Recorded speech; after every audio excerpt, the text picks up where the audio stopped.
So, what is the purpose of life? What is God's cure for despair and depression? God's antidote for suicide? Of all the things we think we want to have, want to do, want to learn, which ones will truly satisfy and make us thank God that we're alive? What's there to live for? What will make us excited about today and tomorrow, the opportunities God has for us? There's good news hidden in plain sight in Genesis 3, verses 17 to 19. Genesis 3, verses 17 to 19 says, Adam and Eve sinned, causing God to create a curse that remains to this day. Because Adam wouldn't work as God asked, we all have to work hard or starve. But if you pay attention, you'll notice that the curse is for our benefit. The ground is cursed, not any human. Now, how could having to work hard be for our benefit? That question brings us to Ecclesiastes 2:24. And if you'll look that up, you'll learn that there's nothing better for a human being than hard work. So you see, the work God enforced through hunger in Genesis 3 was no curse for any man, but the greatest of blessings. Oh, really? Hard work is what fills life with meaning? I thought it was sitting in front of our TV screen playing video games all day, ideally while staying high. Isn't that our picture of heaven? Except that in heaven we're high on Jesus. There won't be any hard work in heaven, will there? Unless you count playing harps for all eternity. We parents know that our children need some pressure to work, learn, and discipline ourselves. It helps, because without it, our children would dry up mentally and spiritually. They would grow up into brain-dead human vegetables, unable to take care of themselves or be of any use to others, either dying in the streets or sustained by government through disability payments, jails, or psych wards. What is less clear to us parents is how true that is of ourselves also. We need the prod of reality to get us to care enough about cruel evil, which is really the natural consequence of us not doing the work to which God calls us. When our hearts aren't soft enough to help others under attack, it seems like letting some of that evil attack us will help us decide to stand up and drive those evils back to hell. Our first song, Poor Wayfaring Stranger. I am a poor wayfaring stranger, a traveling through this world of woe. There is no sickness, toil, or danger in that bright land to which I go. I'm going home to see my Father. I'm going home, no more to go. I'm going home, I'm overjoyed. I'm just a lonely boy.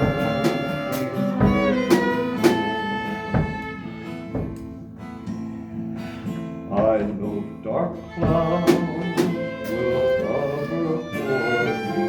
I know my way is not steep, but golden fields lie just before me, where weary vines no more will weep. I'm going home to see my mother. She said she'd take me when I come. I'm just a lonely overjoyed. I'm just a lonely overjoyed. I'll soon be free.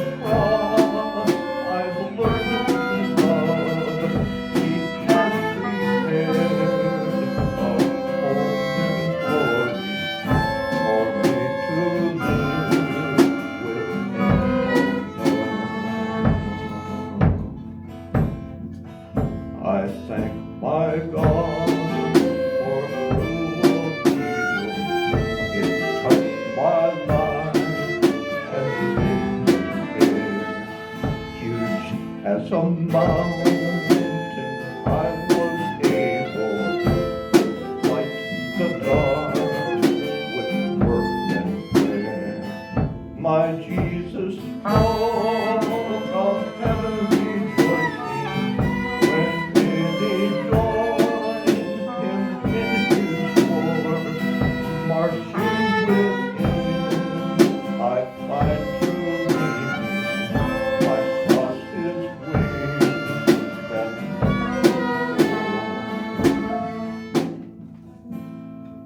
by contrast, read Matthew 25, verses 14 to 30, and learn that it is the doubling of our capacity that gets us a well done by God, while not growing at all is a slide to hell. Read the Luke version and learn that heaven is no retirement home, because when we are responsible here, we will be loaded with responsibilities in heaven.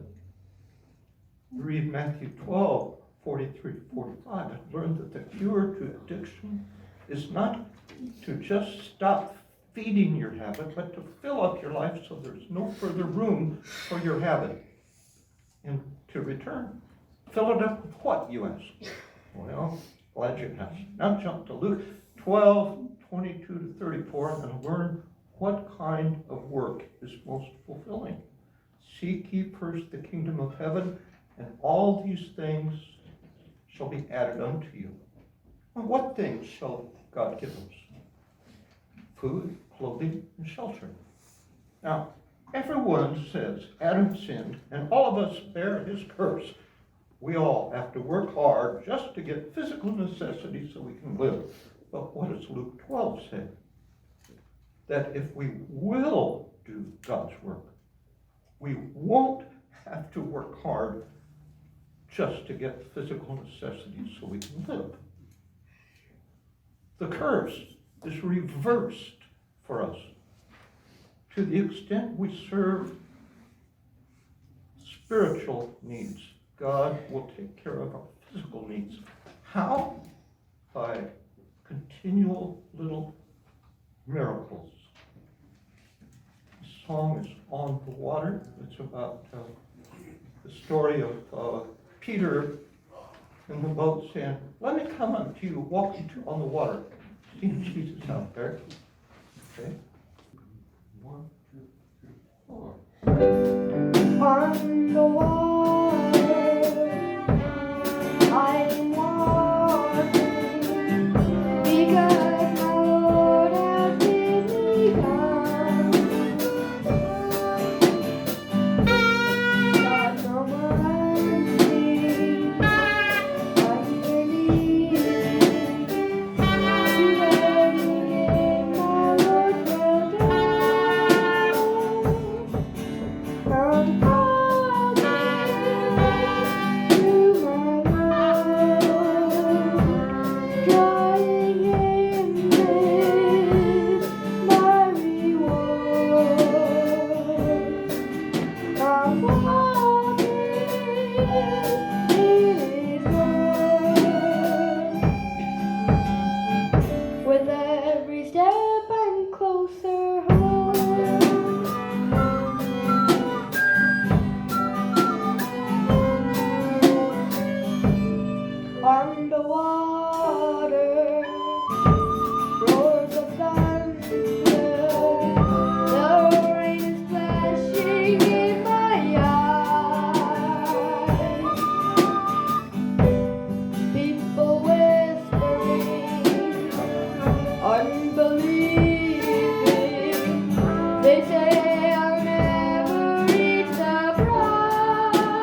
boat's behind me on the water. I can't just quit and climb back in. I have come so far from my safety, and now I'm sinking in my sin. I cried out to my Lord, come and save me, and at my word, His hand reached out to me and rescues me from doubt's rough sea.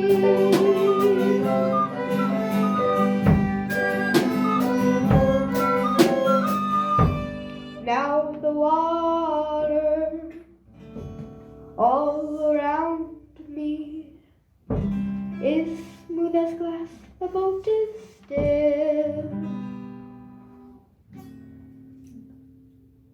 I'm astonished behind all measure. The answered prayer could be God's will.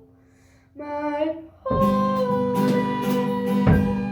bravest prayer now seems likely.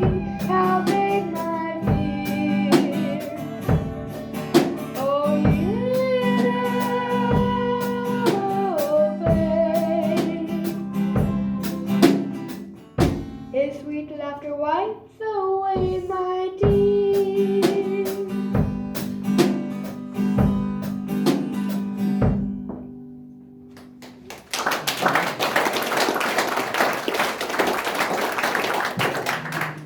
Band verse each.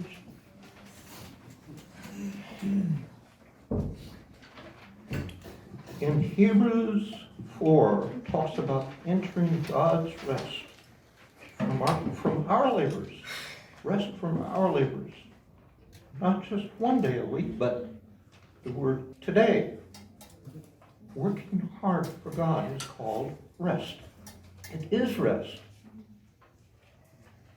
A profound rest, full life worth living, one day at a time.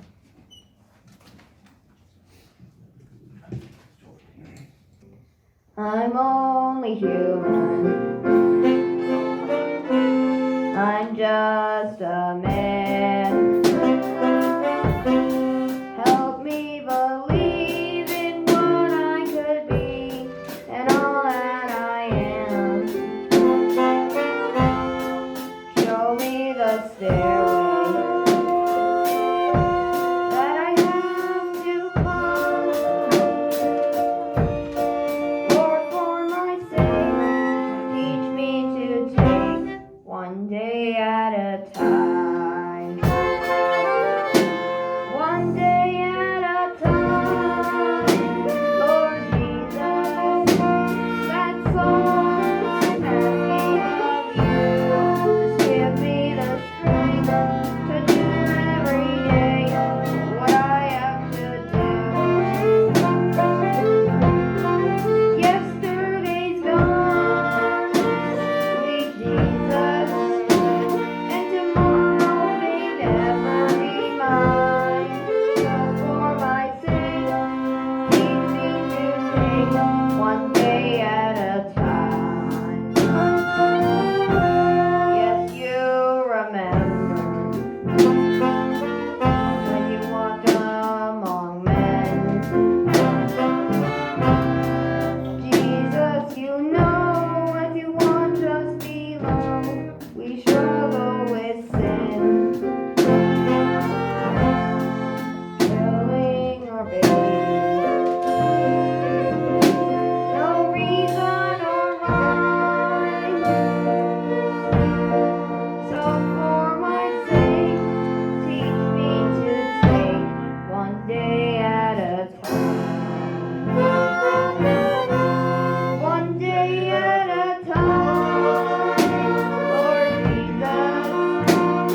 you.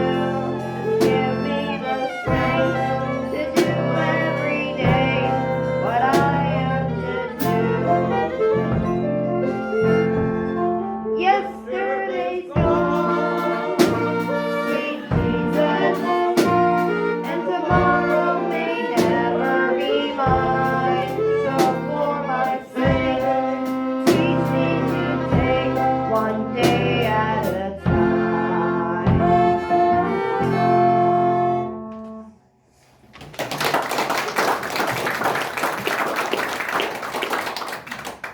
What does it mean to seek first the kingdom of heaven? Does it mean to go to 20 church services a week, each of which lasts 3 hours, and listen to talk? Several Old Testament verses say the kind of worship God cares about is lifting the burdens of people who are mistreated by our society. James 2:14-16 gives the example of people who are cold and hungry. Talk isn't what the Bible calls us to do or listen to. That isn't what the Bible calls worship. Not in James or in Jesus' story of the Good Samaritan. We are called to physically help, even when it costs us personally, even when it puts us at great personal risk. Titus 3, verses 8-9 specifically compares talk with good works. Guess which one God favors? Jesus makes this the definition of love in John 15:13. And loving our neighbor as ourselves truly is the most liberating thing we can do. We not only feel useful, we are useful. Matthew 18, verses 19-20 calls us to do our good works together with at least 2 or 3. Proverbs 15-22 promises that it is in a multitude of counselors, that is, people advising each other, reasoning with each other, that people reach their goals.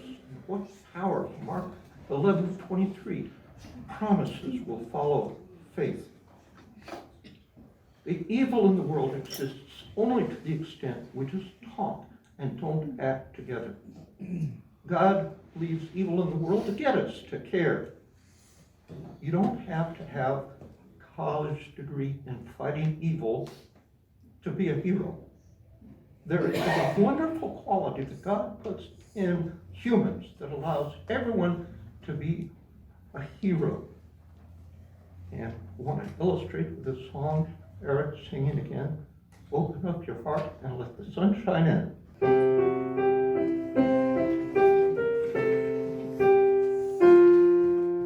Mommy told me something a little kid should know. It's all about the devil, and I learned that himself. She said he causes trouble when you let him alone. He'll never, ever leave you if your heart is filled with love. So let the sun shine in. Face it with a grin. Smiles never lose, and promise never wins. So let the sun shine in. Face it with a grin. Open up your heart and let the sun shine in.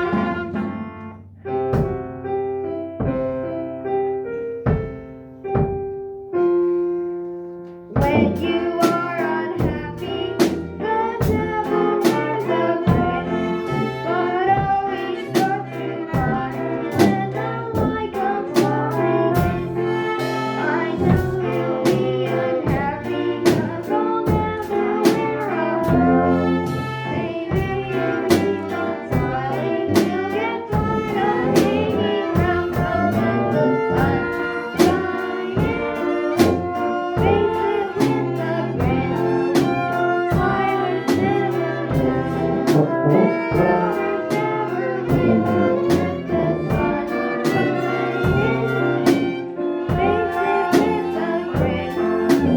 Open up your heart and let the sun shine in.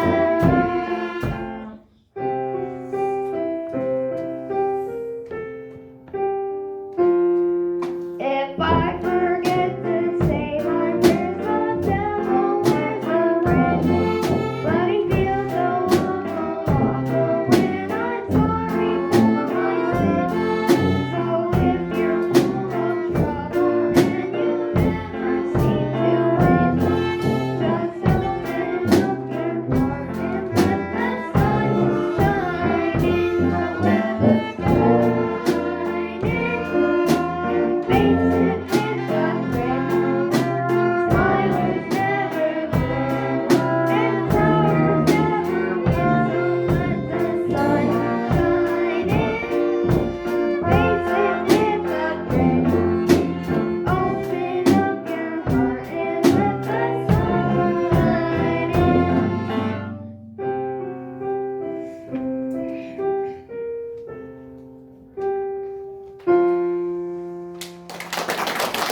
Notice something about this song.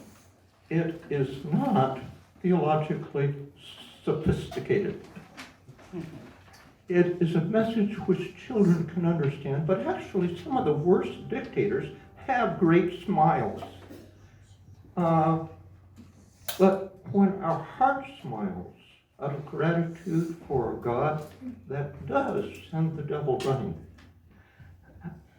even though such smiles are not always expressed with our mouths, but by our service to others. Now, notice something about these children. It is inspiring to see such talent.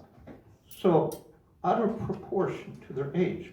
But if I perform as well as they do, that isn't inspiring, because I have had so many more years to learn music. It's kind of embarrassing when I play as well as I do. So it is in proportion to our capacity that we are judged, not just by each other, but also by God. 1 Corinthians 4, verses 5, and Luke 12, 47 to 48. It's the same when we talk to our elected representatives, when they see that we are not paid to talk to them, nor have we been trained to talk to them. Yet despite that, we can tell right from wrong. And we have enough, and we care enough to go to the rather time-consuming work of talking to them. That makes an impression on them, as if we were a paid lobbyist. Am I a soldier of the cross, a follower of the Lamb?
What does it mean to bear our cross?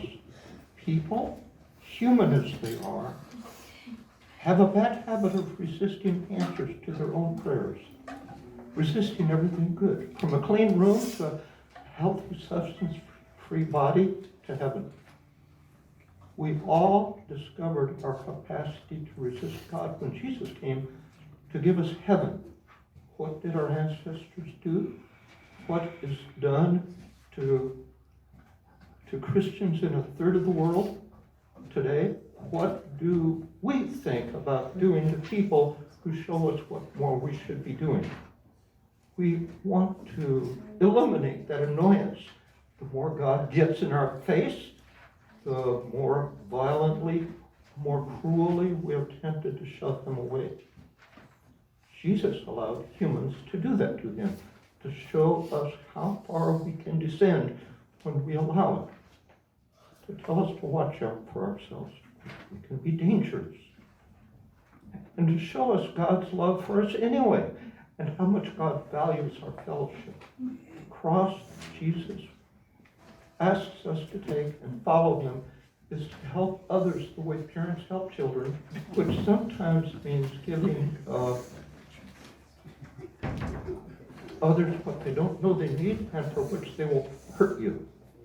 So it is when we help others through love that we glimpse why God suffered for us.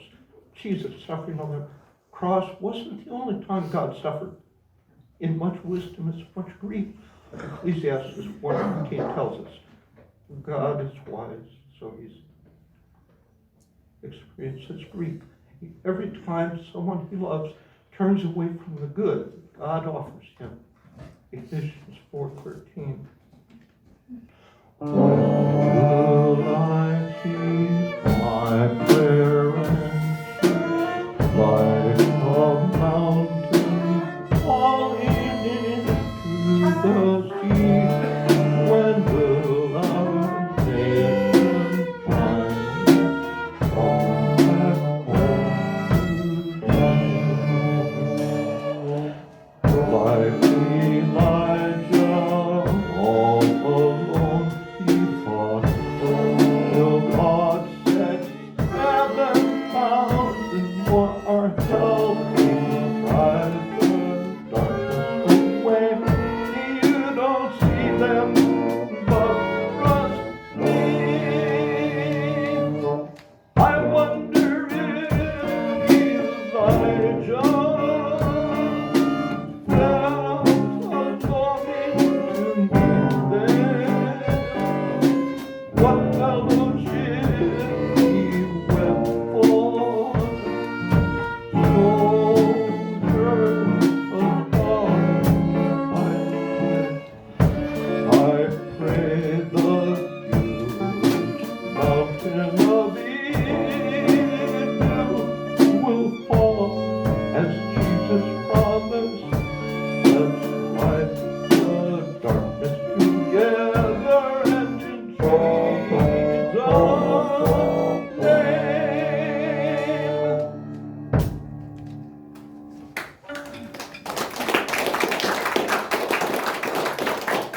So back to the question, what should we say, do, and word to experience full life?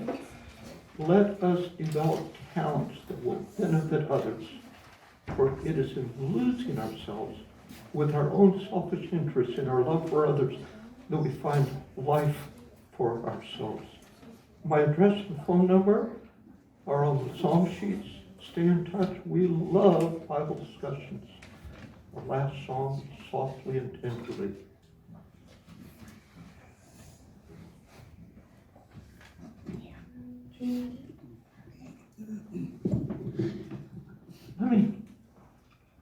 Before we do, let's introduce the group. We have Izzy. How long have you been playing violin? I don't know, since the 1st of October. Some math words should figure that out for me. Let's see. Annalyn, how long have you been playing? About 7 months. I don't know. Okay. Ben. About 3 years, almost 4. Oh, how old are you? 9. Ah. Okay. Jared.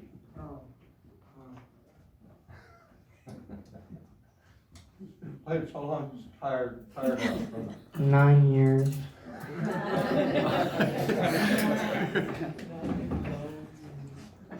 Eric, how long have you been playing? Around 4 years. Okay. Sam. Did you hear Sam on the last song? That's pretty good. 6 months. And Hank. Drums? What? Like drums? Well, drums and saxophone. Saxophone for like 2-3 years, drums for a couple months now. That's, and Sydney, I wouldn't care about Sydney, but, no, Sydney we play trombone and violin also, right? Yes. How long you been playing? I played the saxophone for almost 2 years. 2 years, The huh? violin for almost a year, and the trombone for about 3 months. Okay. I guess we can go to our last song now. Soft and tenderly. Play it that chord, please.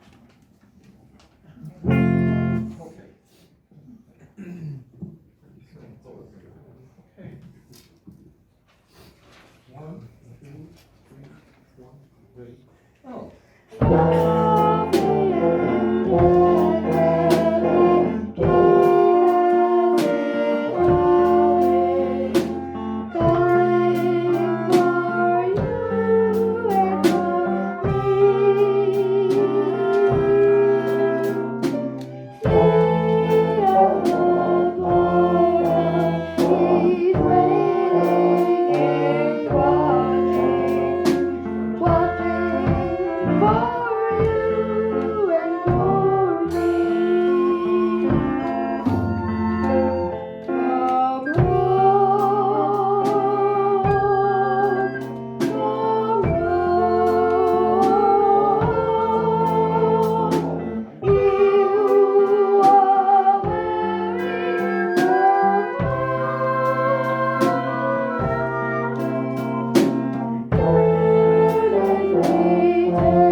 Why should we tarry when Jesus is pleading, waiting for you and for me? Why should we linger and deny His mercy? Mercy for you and for me. Come home, you are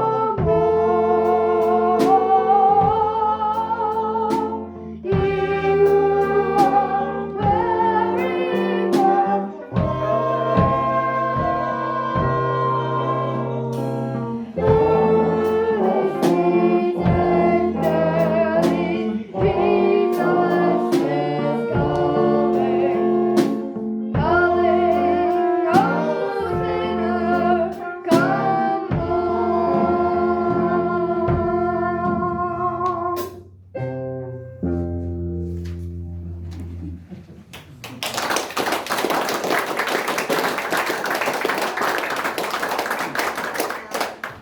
Be in touch.